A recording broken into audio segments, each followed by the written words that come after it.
Hey guys, welcome back to another Operation Arsenal review. Looks a little bit different today. That's because I'm actually still streaming right now and I can't use that when I'm using different software. But anyway, it's one of those games again, guys. It's the end of the season and we're just fighting for morale, I guess.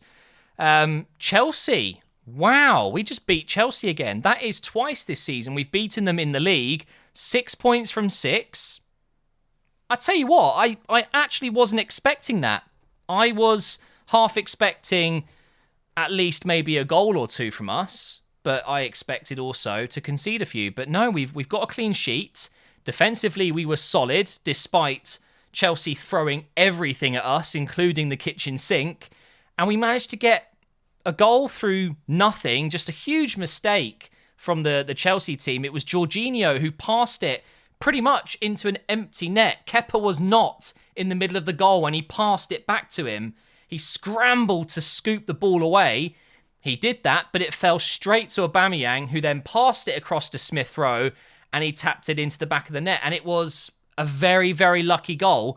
From there, it was basically Chelsea pumping the ball forward, crosses in the box, everything you can think of, just being thrown at the Arsenal defence, and we dealt with it.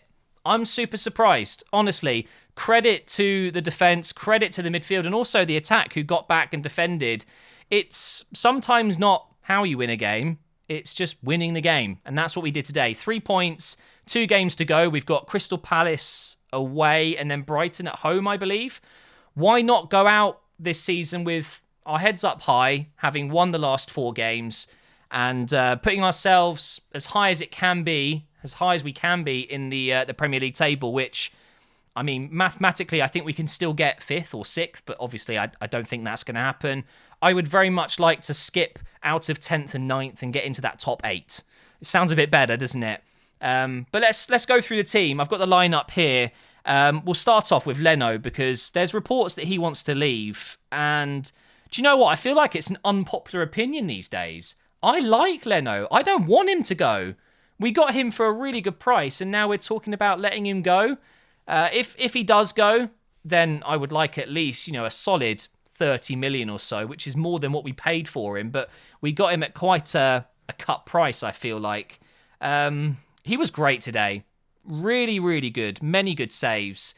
And, one of them in particular, I remember Chelsea were doing the crossbar challenge, it seems. It was Giroud I think Zuma won a header from a cross or a corner, which then was going in, and Leno's tipped it onto the bar, and then it's fallen for Giroud, who came on as a sub, and everyone was thinking, oh, Giroud's going to score against us, and he hits one with his right foot, and that comes off the bar. Leno saved us in that moment. That was the equaliser, for sure. But Chelsea did indeed complete the crossbar challenge there. Leno, for me, was really good today. One of our best performers. We played 3 at the back today, which I think it worked. What it did, though, is it invited the pressure. We were clearly set up defensively. When we had the ball, it was definitely 3 at the back, but then without it, it was 5, 6 at the back. It was a little bit embarrassing, I've got to say. As an Arsenal fan that's grown up watching this team just attack. Doesn't matter who you're playing against. You play your own football. You go for it. You attack. Today was definitely a case of doing whatever we can to just not concede.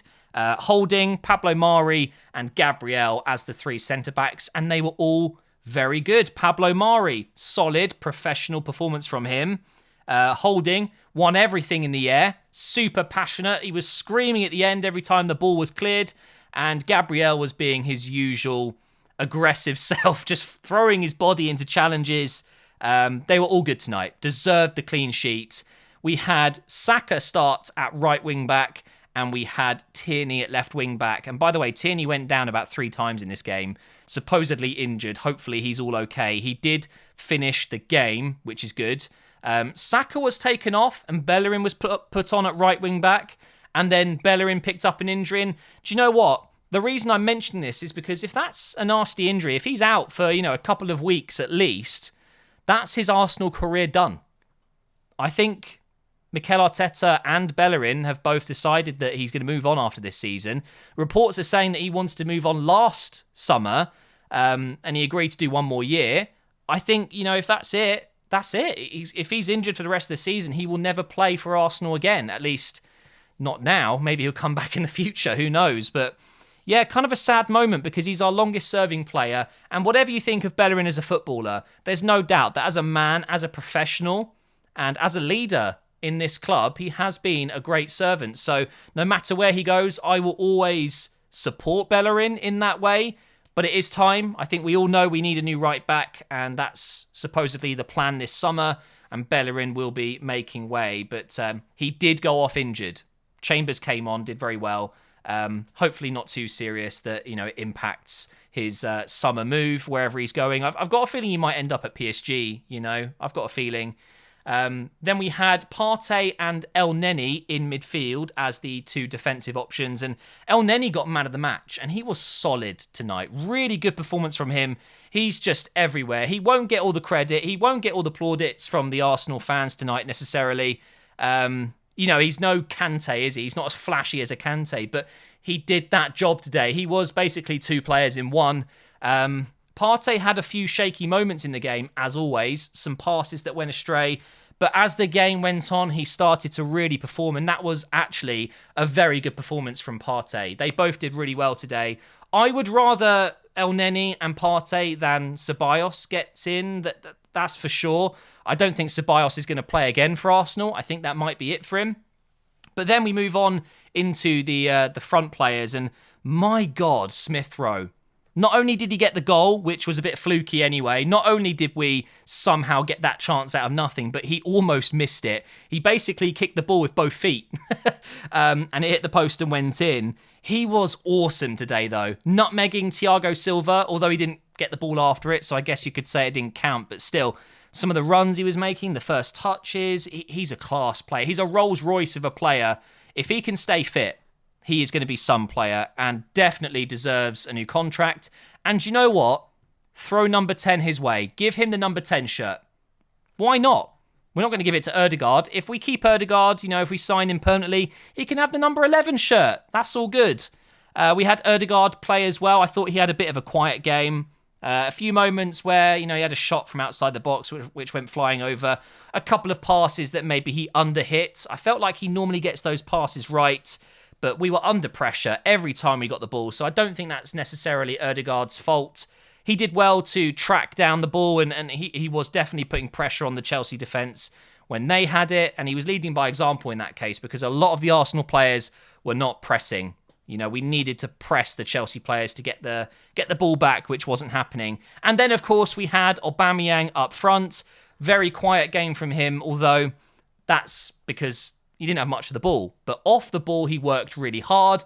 You can tell he's definitely not quite there. He's not match fit after having malaria. He came off in the 78th minute or something like that. Didn't look too happy about it. I think he would have liked to have finished the game, but Lacazette came on. He's better at holding up the ball. He's better, I think, in the area, in the box. I just feel like potentially that was a Aubameyang, we need you fully fit for the last two games. Let's get you off and throw Lacazette on, who is also recovering from a slight injury. Loads of injuries at Arsenal. We went through most of this season pretty unscathed, and then it's all just happened in one go, hasn't it? Mikel Arteta, let's talk about him because I'm still getting asked pretty much every day, what are you? Arteta in, Arteta out. I've said it multiple times. I'm just going to clear it up again. For me, we give him this summer. I've heard reports that we are going to be investing heavily this summer, for real, for once. Talking, over 100 million, hopefully, plus all the sales we're going to be doing, bringing in money from player sales. I think we give him this window and we wait until about December, just before we go into a January transfer window. I think if Arsenal are a mile off that top six by December, with all of the changes to the squad, then that's when I would seriously consider potentially moving on and just admitting that this process isn't working. However, I believe that's not going to happen. I truly believe that with the correct reinforcements, with the right player sales, with the time and the backing that we give to Arteta, I think he will turn this around and we will be in that top six come December. And I believe that will largely be down to the fact that we're not going to be travelling around Europe and playing in the Europa League or the Champions League. it might be a slight silver lining of this. It's going to give us a chance to restart, clean slate, win the next 2 games. We go into the summer, we've got the Euros to look forward to, try and get some business done before the Euros begins. As soon as those players are available, whether they're knocked out of the tournament or even win the tournament, get them back in, get training, kick off the new season with a completely new core of players and start really strongly. I'm talking 5-6 games in a row, win those, maybe a couple of draws, worst case, just don't lose any games. And, maybe we'll get lucky with a really nice, easy fixture list at first and just hit the ground running. And you might just find that the players are on the high and, yeah, it's a chance to reset. So I'm actually feeling somewhat positive, but only because it's only negatives that we've been going through. I have to just focus on the positives.